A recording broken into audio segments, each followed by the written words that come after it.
Hi there. Today I'm going to talk to you about B2B digital marketing. So, B2B digital marketing is any sort of promotion done through digital platforms targeting individuals who are making purchases on behalf of their organizations or the companies that they're working for. So, instead of making the purchase for themselves, they are making that purchase on behalf of the company, and that makes the company itself your customer.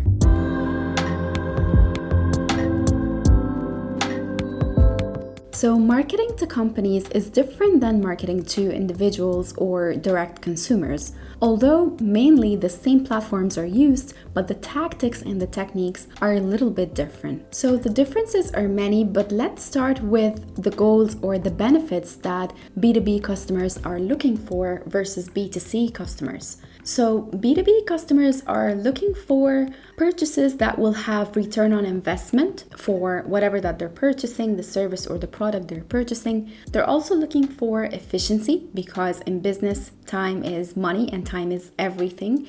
And the last thing they're looking for is expertise because they want professionals who will execute their requirements efficiently and with the best quality. And there isn't much room for trial and error here because they want someone who can get the job done from the first time, as these are business resources that they're not willing to sacrifice on projects that are not profitable or projects that do not have a high return on investment. B2C customers are sometimes seeking deals or entertainment. Yes, of course, they want to save money, but they are willing to try several products until they can find the best product, for example, that would give them good value for money or something that they will feel happy to purchase or that achieves an emotional benefit for them. B2B products or services are usually much more costly than B2C products and services, and that makes the whole purchasing process slower, and it tends to be many stakeholders are usually making the decision and usually takes a longer time. Your customers need to be, or in that case, the company or the stakeholders in the company need to be educated about the value of whatever the service that you're trying to provide here. And they rather work with account managers or salespeople to facilitate that process for them, to educate them about their options, the prices, and ensure that there's a level of service delivery that they will stick to, and they will start judging you from the very first encounter.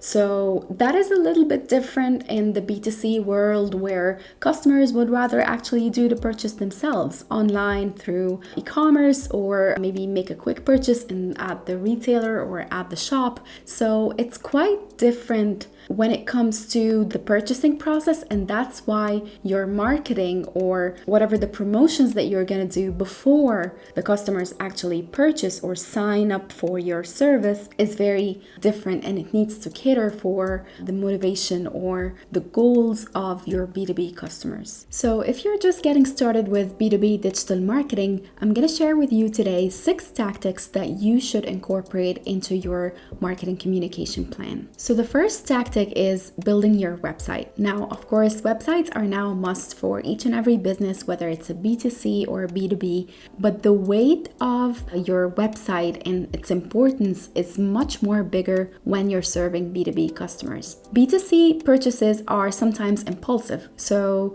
sometimes direct customers would purchase a product without ever visiting their website. And they would be loyal customers and continue to purchase that product for years without ever visiting their website.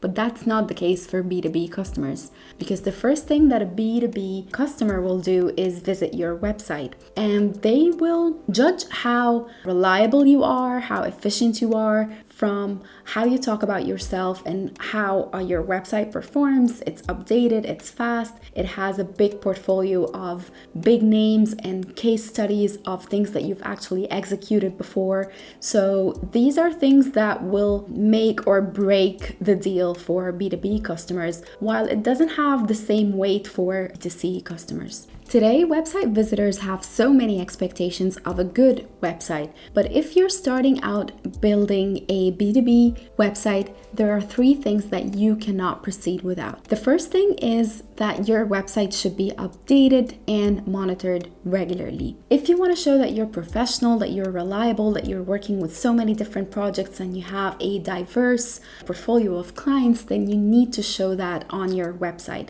If your website hasn't been updated in years, you can't expect your visitors to consider you as their first option because they would think that you haven't done any work for years. And even though that might not be true, it's just that you don't have time dedicated to update and monitor the website. So you should prioritize that. Have someone in your company dedicate time to update the website with good content, with news and updates that are going on every day in your company, and make it look like this website is active, it's engaging, and this company is being chosen by so many businesses because it is trustworthy and reliable. The second thing you should prioritize is having testimonials and company logos on your website. You want to show that you've already done this so many times, you've already served many sectors, many big clients and small and medium businesses too. So you want to show that. You should include testimonials, case studies,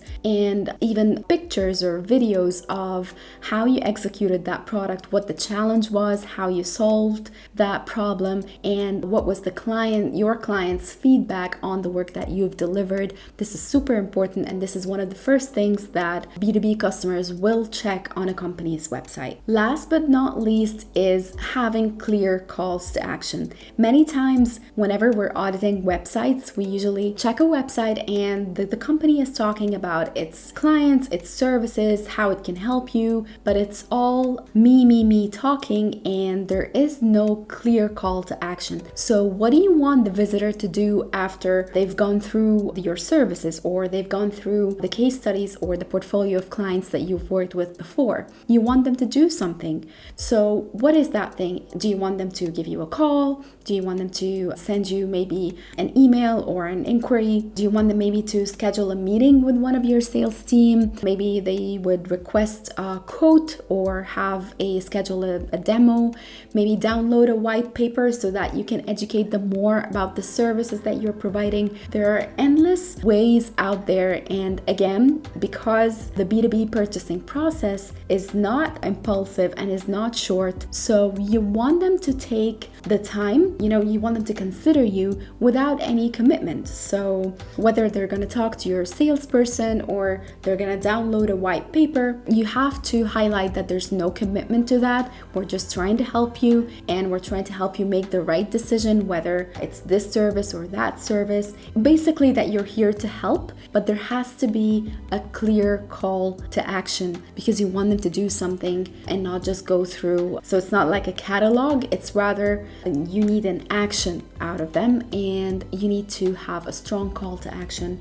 on every page of your website. The second tactic you should be using is SEO. So without SEO, it's impossible to get new visitors to your site, and you will be stuck with people who already know your company, and that's why they're typing your name into Google search bar, or they found you through social media only, and that's how they reached your website. But if someone is searching for a service on Google, a service that you provide, but they don't know who you are, without SEO, you will not be able to attract that person to your site. And that's why each and every page on your website should be targeting keywords or service keywords that will attract those customers to you. So improving your SEO performance is key to attracting those customers. And there is technical SEO like the speed of your website, its responsiveness to mobile users,